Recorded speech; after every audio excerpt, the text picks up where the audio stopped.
18+।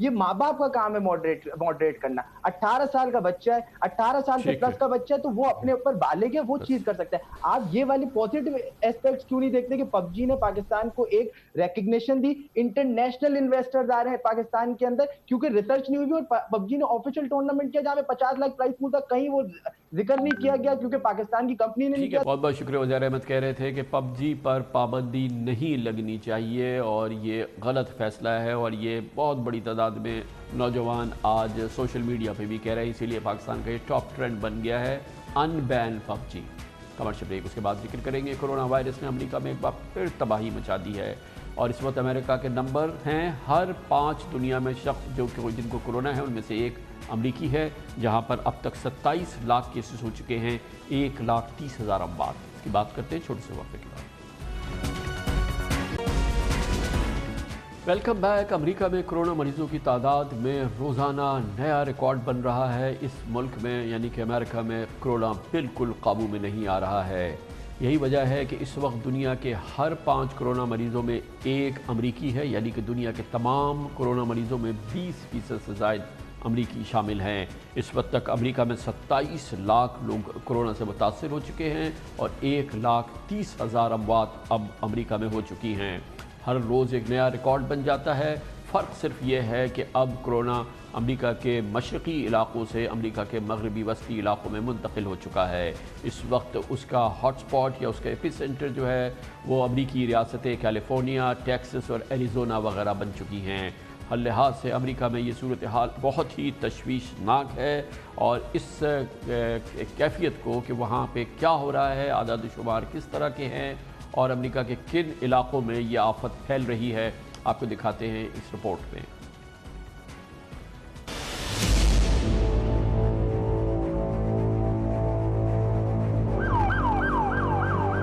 دنیا بھر میں کرونا وائرس کے کل ایک دن کے ریکارڈ 1,96,963 نئے کیسز سامنے آئے.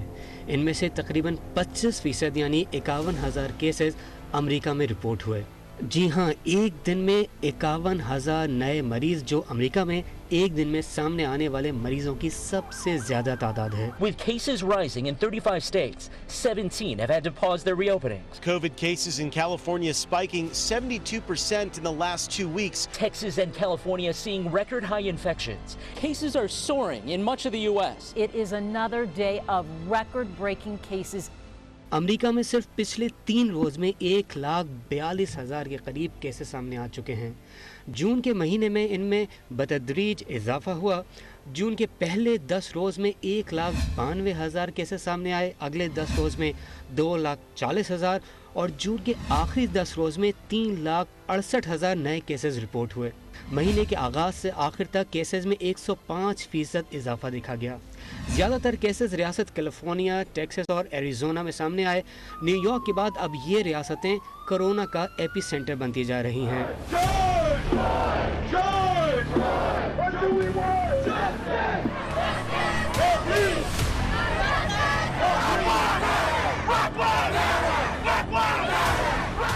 سیاہ فام امریکی جارج فلوئڈ کے سفید فام پولیس اہلکار کے ہاتھوں ہلاکت کے بعد امریکہ میں مظاہروں کا ایک نہ ختم ہونے والا سلسلہ شروع ہو گیا تھا. تب ہی ماہرین امریکہ میں کیسز کے اضافے کا خدشہ ظاہر کر رہے تھے. مئی کے آخر سے کیسز کی تعداد میں قدرے کمی دیکھی گئی تھی, مگر پچھلے 15 روز نے سب بدل کر رکھ دیا. جن علاقوں اور بزنسز کو کھولا گیا تھا وہاں بھی بد احتیاطی دیکھی گئی, اب انہیں بھی واپس بند کیا جا رہا ہے. صدر ٹرمپ کے مشیر برائے امور صحت ڈاکٹر فاؤچی کا کہنا تھا کہ امریکیوں نے احتیاطی تدابیر اختیار نہیں کی اور یہی روش رہی تو ایک دن میں کرونا کے 1,00,000 کیسز بھی سامنے آ سکتے ہیں. If you look at what's going on and just look at some of the film clips that you've seen of people congregating, often without masks, of being in crowds and jumping over and avoiding and not paying attention to the guidelines that we very carefully put out, we're going to continue to be in a lot of trouble, and there's going to be a lot of hurt if that does not stop. We are now having 40,000+ new cases a day. I would not be surprised if we go up to 100,000 a day if this does not turn around, and so I am very concerned.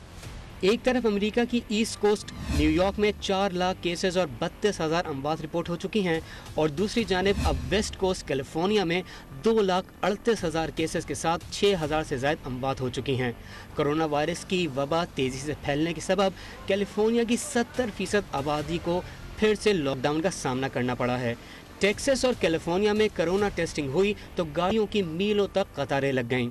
ان حالات میں صدر Trump کا کہنا ہے کہ ان کے خیال میں ایک دن یہ کرونا وائرس خود بخود ڈس اپیئر ہو جائے گا۔ We're headed back in a very strong fashion with a V, and I think we're going to be very good with the coronavirus.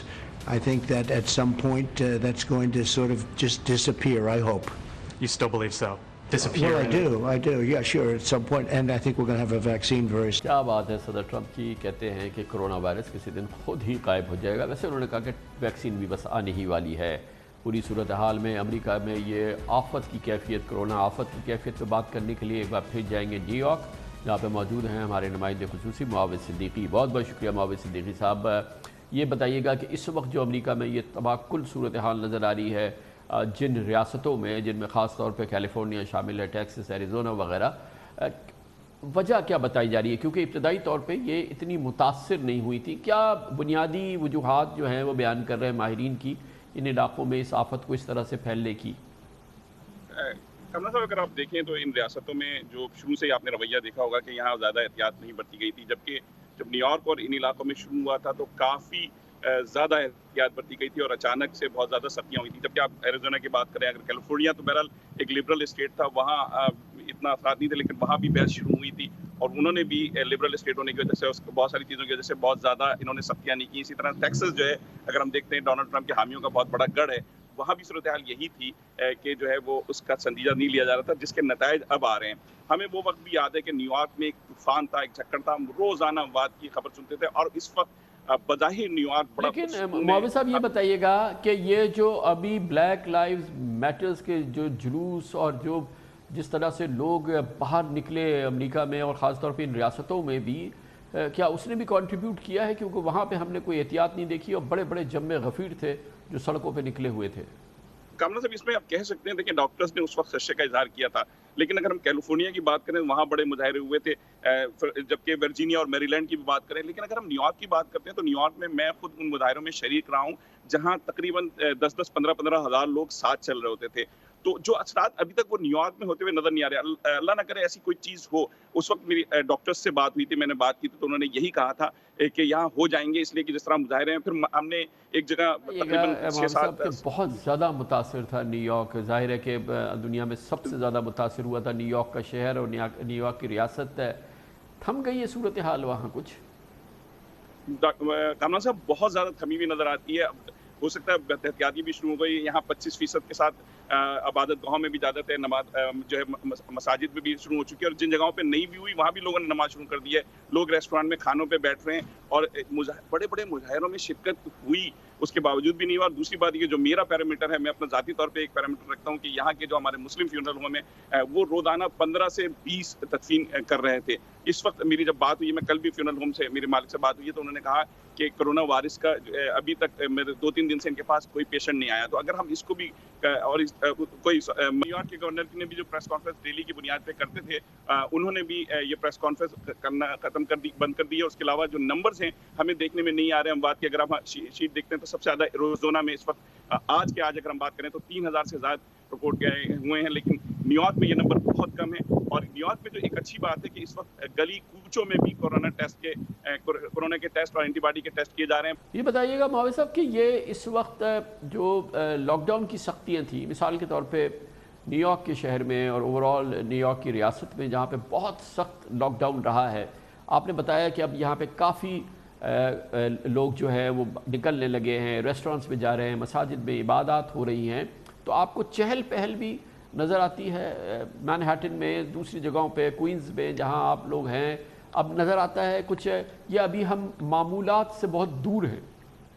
نہیں، معاملات سے دور نہیں ہے، بہت زیادہ چہل پہل نظر آتی ہے ہمیں۔ ہم نے اگین پیرامیٹر ایک کا ہوتا ہے تو ہمارا پیرامیٹر یہ ہے کہ جہاں ہم کورونا کے دور میں 20-25 منٹ میں پہنچتے تھے, اب وہاں ہمیں دوبارہ 1 سے 1.5 گھنٹہ لگنے لگا ہے پہنچنے کے لیے. تو ٹریفک بھی ہے, لوگ روڈوں پہ بھی ہیں, باربیکیو بھی لوگ ایک دوسرے کو انوائٹ کر رہے ہیں, گھروں پہ بھی انوائٹ کر رہے ہیں. تو ایک صورتحال بہتر نظر آ رہی ہے. خدا نہ کرے اگر اس پہ کوئی دھچکا لگتا ہے تو یہ بہت بڑا سیٹ بیک ہوگا نیو یارک کے رہائشیوں کے لیے. اس وقت نیو یارک کے رہائشی تقریباً مطمئن ہو چکے ہیں.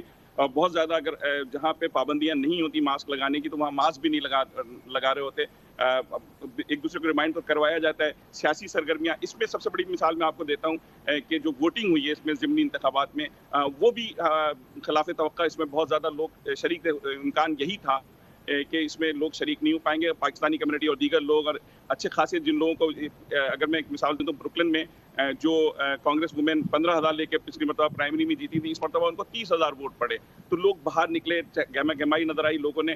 میرے خیال میں ایک ریئیکشن تھا اس پورے لاک ڈاؤن کے خلاف کہ جو ضمنی انتخابات جن کی سرگرمیاں کم جی بہت بہت شکریہ.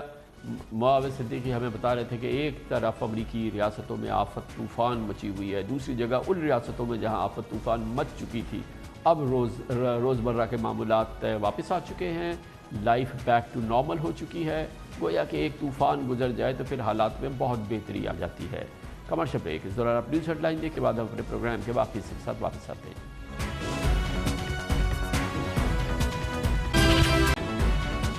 بلاول بھٹو زندانی کی عمران خان حکومت کے خلاف آگ بگولا تقریر اب روز کا معمول بن گئی ہے. روزانہ ان کے آگ بگولا بیانات نظر آ رہے ہیں اور اسی پس منظر میں ایک بہت ہی سیریس ڈیولپمنٹ ہوئی ہے. حکومت سندھ نے اعلان کیا ہے کہ وہ سندھ میں وفاقی ٹیکس ادا جو کرتے ہیں لوگ وہ وصول نہیں کرے گی. حکومت سندھ اب وفاق کے لیے ٹیکس ادا نہیں کرے گی اور اس کے لیے وصول نہیں کرے گی اور اس کے لیے ابتدا کی گئی ہے. اور باقاعدہ خطوط لکھے گئے ہیں ایکسائز اینڈ ٹیکسیشن ڈپارٹمنٹ اور ان لینڈ ریونیو سروسز کو. یقیناً یہ ایک بہت ہی سیریس ڈیولپمنٹ ہے. حکومت سندھ کا کہنا ہے کہ اس حوالے سے اس کا تنازعات چل رہے ہیں وفاق کے ساتھ اور FBR کے ساتھ, اور اب اس نے فیصلہ کیا ہے کہ وہ وفاقی ٹیکس وصول نہیں کرے گی. دیکھنا یہ ہے کہ کیا یہ معاملہ آئین پاکستان کی خلاف ورزی ہے یا نہیں, کیونکہ اس پس منظر میں یہ بات بہت اہم ہے کہ سپریم کورٹ آف پاکستان نے کرونا کیس کی جو سماعت ہے اس کے دوران خاص طور پہ آبزرو کیا تھا اور بہت ہی سیریس آبزرویشن دی تھی حکومت سندھ کے اس فیصلے پر, جس کے ذریعے لاک ڈاؤن کیے گئے تھے, وفاق کی مرضی کے بغیر کاروبار کو روکا گیا تھا, مارکیٹوں کو بند کیا گیا تھا. اور سپریم کورٹ آف پاکستان نے کہا تھا کہ وفاق کے ٹیکسز کے معاملات, اس کے کلیکشن کے معاملات, اس کے معاملات میں دخل ڈالنا یہ آئین پاکستان کی خلاف ورزی ہے. اب باقاعدہ طور پہ سرکاری طور پہ حکومت سندھ نے فیصلہ کیا ہے کہ وہ وفاقی حکومت کے ٹیکس جمع نہیں کرے گی. اس کا پس منظر آپ کو دکھاتے ہیں اس رپورٹ میں. ہم فیڈرل گورنمنٹ کے لیے ایڈوانس انکم ٹیکس کلیکٹ کرتے ہیں. آج میں نے ایکسائز منسٹر سے کہا ہے کہ اس کو واپس کریں اور ہمیں نہیں کلیکٹ کرنا ان کے بیاف پہ. حکومت سندھ کے محکمہ ایکسائز اور ٹیکسیشن نے وفاق کے لیے گاڑیوں کے رجسٹریشن اور ٹرانسفر پر عائد ود ہولڈنگ ٹیکس وصول کرنے سے انکار کر دیا ہے. فیصلہ سندھ کابینہ کے 19 فروری کے اجلاس میں کیا گیا, جس کے بعد محکمہ ایکسائز اینڈ ٹیکسیشن نے کمشنر ان لینڈ ریونیو کو خط لکھ کر ود ہولڈنگ ٹیکس کی وصولیابی کے لیے متبادل بندوبست کرنے کا مشورہ بھی دے دیا ہے. دیگر 3 صوبوں کی طرح سندھ کا محکمہ ایکسائز اینڈ ٹیکسیشن وفاق کے لیے ود ہولڈنگ ٹیکس کی مد میں سالانہ 2 سے 2.5 ارب روپے وصول کر کے FBR کو منتقل کرتا ہے, لیکن سندھ وہ پہلا صوبہ ہے جس نے وفاقی حکومت کے لیے ٹیکس وصول کرنے سے صاف انکار کر دیا ہے. حکومت سندھ کا موقف ہے کہ صوبائی محکمہ ایکسائز سے اس مد میں ہر سال وصول ہونے والی رقوم کا باقاعدہ FBR اکاؤنٹ میں منتقل ہونے کے باوجود FBR انتظامیہ نے اس مد میں سال 2013-14 سے لے کر سال 2016-17 کے دوران 8 ارب روپے اضافی صوبائی حکومت کے اسٹیٹ بینک اکاؤنٹ سے کاٹ لیے, جبکہ FBR کا کہنا ہے کہ اسی مدت کے دوران سندھ کے محکمہ ایکسائز نے جتنی تعداد میں گاڑیاں رجسٹریشن کی اس حساب سے ٹیکس کی منتقلی نہیں کی گئی. اس کے علاوہ FBR انتظامیہ نے جنوری 2020 میں محکمہ ایکسائز اینڈ ٹیکسیشن سندھ کو 4 نئے نوٹس بھی بھیج دیے ہیں, جن میں الزام لگایا گیا ہے کہ صوبائی محکمے نے پچھلے برسوں کے دوران وفاقی ود ہولڈنگ ٹیکس طے شدہ نرخ سے کم پر وصول کر کے FBR کو 6.5 ارب روپے کا نقصان پہنچایا ہے اور وہ رقم ادا کی جائے. یہ وہ معاملہ ہے جس کی تحقیقات ہمارے نمائندے خصوصی اختیار کھوکر نے بھی کی، اور اب اس بہت ہی سیریس ڈیولپمنٹ پہ بات کرتے ہیں، اور اس کے لیے ہمیں جوائن کر رہے ہیں گورنر سندھ جناب عمران اسماعیل۔ بہت بہت شکریہ گورنر صاحب، آپ نے ہمیں جوائن کیا ہے۔ بہت ہی سیریس ڈیولپمنٹ ہے، بیک گراؤنڈ ہمارے سامنے ہے۔ بلاول بھٹو صاحب روزانہ بہت ہی سخت تند و تیز اور بہت ہی آگ بگولا تقاریر کر رہے ہیں، بیانات دے رہے ہیں پرائم منسٹر کے خلاف، حکومت کے خلاف، اور اسی دوران حکومت سندھ کا یہ فیصلہ کہ وہ وفاقی ٹیکس جمع نہیں کرے گی، اور یہ صرف اعلان نہیں ہے، اس کے لیے عملی اقدامات شروع ہو گئے ہیں، اور یہ ٹیکس کی وصولی بند کر دی گئی ہے ایکسائز اینڈ ٹیکسیشن اور ان لینڈ ریونیو نے۔ کیا کہیں گے آپ اس پہ؟ بہت شکریہ کامران بھائی، میرا ایسا سمجھنا ہے کہ یہ جو فیصلہ ہے سندھ حکومت کا، اس کے سیریس ریپرکشنز ہو سکتے ہیں۔ سی ایم خود کافی عقل مند آدمی ہیں، ایک منجے ہوئے سیاستدان ہیں۔ میں نہیں سمجھتا کہ ان کو ایسا فیصلہ کرنا چاہیے تھا، شاید ان کے ایڈوائزرز ان کو ٹھیک ایڈوائز نہیں کر پا رہے ہیں، یا وہ اس وقت کسی اور موڈ میں نظر آ رہے ہیں، لیکن یہ وفاق اور صوبے کا کلیش کرنے کے مترادف ہے، اور یہ منع کر نہیں سکتے ایسے۔ سپریم کورٹ کی بھی ایک رولنگ ہے، آبزرویشن ہے سپریم کورٹ کی، جس میں انہوں نے کہا تھا کہ وفاق کا جو صوبہ جو ہے وہ وفاق کے آرڈرز کو منع نہیں کر سکتا، تو وفاق کو انہوں نے ساتھ لے کر چلنا ہے تمام صوبوں نے۔ اب یہ صوبہ سندھ نے جو ایک انوکھی بات کی ہے کہ وہ یعنی ٹیکس وصول کرنے سے انکاری ہیں، جو کہ وہ نہیں کر سکتے ایسا کام، اس کے لیے میں سمجھتا ہوں کہ وفاق بہت سیریسلی اس وقت جو ان کے لیگل ایڈوائزرز ہیں، یا ان کی لا منسٹری ہے، یا اٹارنی جنرل ہیں، وہ اس پہ بیٹھے ہوں گے، اور وہ سوچ رہے ہیں کہ اس کا جو جامع جواب اس کا بنتا ہے وہ جلد وہاں سے متوقع ہے کہ وہ کوئی ویسا جواب وہاں سے آئے گا۔ اور عمران اسماعیل صاحب بتائیے گا کہ کیونکہ یہ تو فوری طور پہ ٹیکسز کی وصولی بند کر دی گئی ہے، اور ظاہر ہے کہ جس چیز کی ابتدا ہوئی ہے اس کے تو بہت ہی سیریس کانسیکوینسز ہو سکتے ہیں، کیونکہ وفاق کے کئی ٹیکسز جو ہیں وہ صوبہ جمع کرتا ہے، اور پھر اس حوالے سے یہ جو چپخلش ہے، یہ جو بنیاد ہے، یقیناً اس سلسلے میں وفاق کے پاس اب آپشنز کیا ہیں، کس طریقے سے وہ اپنا ٹیکس وصول کرے گا؟ دیکھیے، وفاق کے پاس بڑے آپشنز موجود ہیں، 149 سمیت، وہ بھی انڈر کنسیڈریشن ہوگا، لیکن اس وقت جو حالات ہیں اور جو چیزیں جا رہی ہیں جس طرف، وہ نظر یہ آتا ہے کہ سندھ نے، صوبہ گورنمنٹ آف سندھ نے، پیپلز پارٹی کی حکومت نے یہ تہیہ کر لیا ہے کہ انہوں نے ہر حال میں وفاق کے ساتھ نافرمانی کی مہم چلانی ہے کہہ لیں، یا اس کو یہ کہہ لیں کہ وہ وفاق کے ساتھ چلنا نہیں چاہتے، جو کہ ایک بہت ڈینجرس سگنل ہے۔ اس سے پہلے کہ یہ چیزیں تصادم کی طرف جائیں، اس سے پہلے کہ یہ چیزیں مزید خرابی کی طرف جائیں، وفاق کو اپنا ایک حتمی فیصلہ اس کے اوپر کرنا پڑے گا کہ وہ وفاق اس سے کیسے نمٹنا چاہتا ہے۔ میں نے آپ سے عرض کیا کہ 149 کا ایک آپشن ایسا ہے موجود وفاق کے پاس، جس کے تحت وہ ڈائریکٹ ایکشنز صوبے میں لے سکتی ہے۔ تو اگر بہت زیادہ وفاق کو پش کیا گیا تو میرا خیال ہے کہ وہ پھر یہ لیگل ایکسپرٹس ہی بتا سکیں گے، لیکن وہ پھر ایسی کوئی راستہ، ایسی کوئی صورت نکالنے کی کوشش کریں گے کہ اکائی جو ہے وہ بھی قائم رہے، اور یہ جو ٹیکسز کلیکشن ہے اور دوسری چیزیں ہیں وہ بھی اپنی جگہ موجود رہیں۔ ہم ہر چیز کو سیاسی تناظر میں، سیاسی نظریے میں نہیں دیکھنا چاہیے یا دیکھ سکتے۔ اگر اس وقت بلاول بھٹو اپوزیشن لیڈر کا کردار ادا کر رہے ہیں، ایکٹنگ اپوزیشن لیڈر کا، کیونکہ اپوزیشن لیڈر تو حقیقی طور پہ ہے نہیں اس وقت اسمبلی میں موجود، تو وہاں پہ وہ جو اپنا کردار ادا کر رہے ہیں، وہ سمجھتے ہیں کہ حکومت کو یا وزیر اعظم کو ڈائریکٹ اٹیک کر کے وہ کوئی پاپولیرٹی گین اس سے ہو رہی ہے، تو وہ ان کا اپنا ایسا خیال ہوگا، ماننا ہوگا۔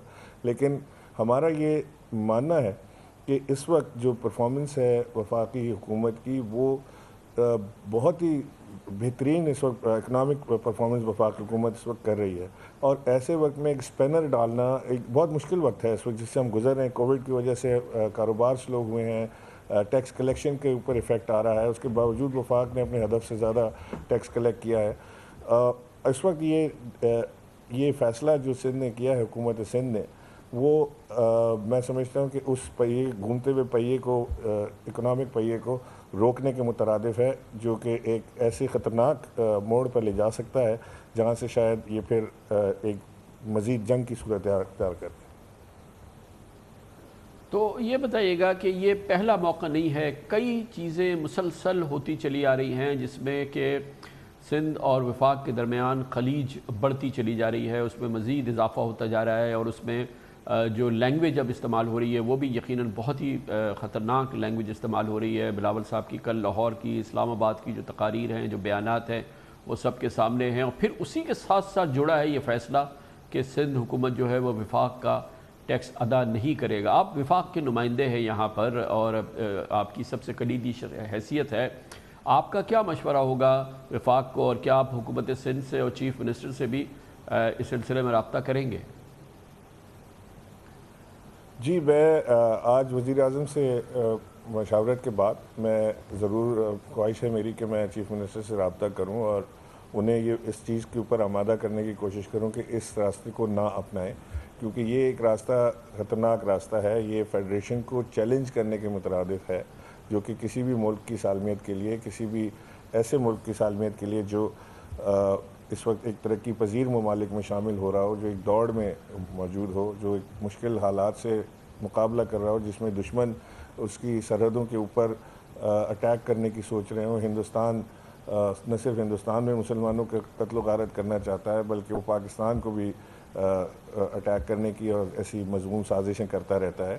تو اس وقت میں ہم یہ دیکھیں کہ اپنے اندر سے جہاں جو چیز کو ہم اپنا بازو ہمارا بننا چاہیے، تمام صوبوں کو وفاق کا بازو ہونا چاہیے، مضبوط کردار ادا کرنا چاہیے، وہاں پہ حکومت اس سندھ کی طرف سے، کسی پروونشل حکومت کی طرف سے جب وفاق کو چیلنج ہوتا ہے تو وہ ایکسٹرنل تھریٹ سے زیادہ انٹرنل تھریٹ میں کنورٹ ہوتا ہے۔ تو آئی ہوپ کہ چیف منسٹر نے بہت سوچ سمجھ کے یہ بات کی ہوگی، یا وہ ابھی اس پہ ریویو کریں گے یا کر رہے ہوں گے۔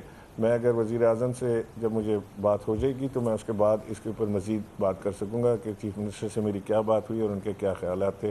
ابھی آپ فی الحال ظاہر ہے کہ آپ کی ایکسیس ہے، آپ کے ایک ایسی شخصیت ہیں آپ جس سے سبھی سارے سیاستدان آپ سے آپ کے پروگرام کو دیکھتے بھی ہیں اور آپ کے پروگرام سے استفادہ بھی حاصل کرتے ہیں۔ آپ کے کل کے پروگرام سے بھی میں نے دیکھا کہ اس میں کافی مواد موجود تھا اور اس میں بہت دلیل کے ساتھ آپ نے بات کی، تو ممکن ہے کہ سی ایم صاحب آپ کو ڈائریکٹ جواب دیں اس بات کا، آپ اگر بات کریں ان سے۔